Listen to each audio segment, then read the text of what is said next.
네, 안녕하세요. 오늘은 부동산 투자의 인사이트라는 책 같이 보려고 합니다.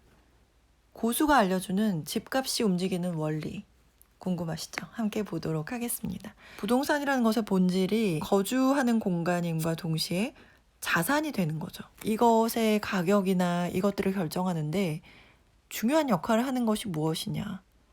공급이라는 거죠.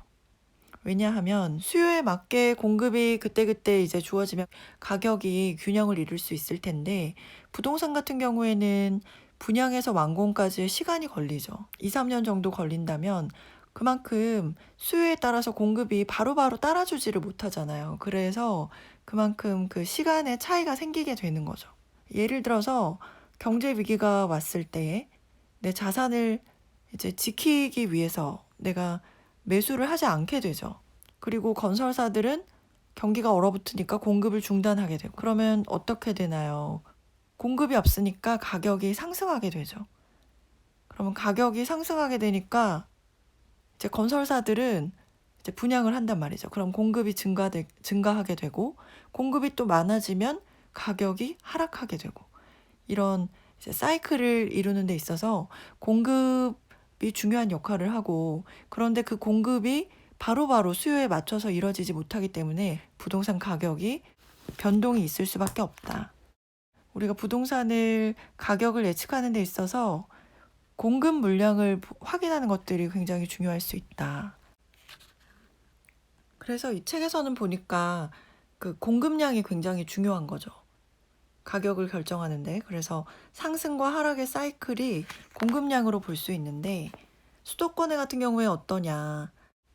고점은 한 2025년 근방일 것으로 예측을 하고, 최저점은 2030년 정도로 보고 있다고 합니다.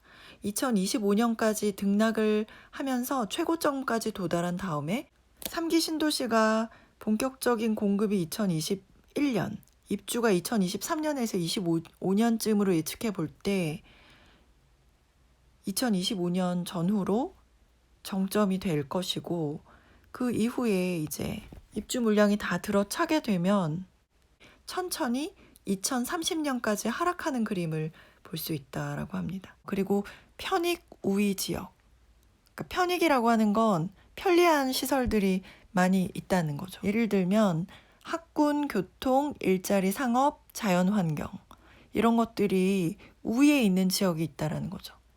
도시의 역사가 깊을수록 이런 편익 시설들이 더 많이 있고 더욱더 대체가 어려워지는 그런 부분들이 있습니다. 이 중에서 특히 주목할 부분이, 교통과 더불어서 우리가 보는 부분이 학군이 있죠. 학군은 학업이 필요한 시간 안에 움직여야 되기 때문이죠. 그래서 그 시간 안에 움직여야 되기 때문에 이 수요가 강력하게 이제 끌어들이는 힘이 있다는 거죠. 학군이라는 거는 학교뿐만이 아니라 학원, 그리고 높은 수준의 교육열, 부모의 자산, 이런 것들이 복합적으로 오랜 시간 동안 만들어진 환경이라는 거죠. 그리고 부자가 많이 모여있는 지역일수록 학군의 힘이 더 강하게 작용한대요. 예를 들면 서울의 강남 대치동, 부산의 해운대구 우동, 대구 수성구의 범어동, 광주 남구 봉선동, 대전 서구 둔산동, 울산 남구 옥동, 수요를 훨씬 더 끌어들이기 때문에 부동산 값을 결정하는데 굉장히 중요한 요소가 된다라는 부분을 강조하고 있습니다.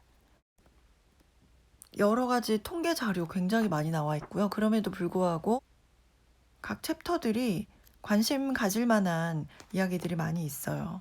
투자를 하시는데 또 하나의 참고 자료가 되지 않을까라는 생각이 들었습니다. 네, 오늘도 함께 해주신 여러분 감사드립니다.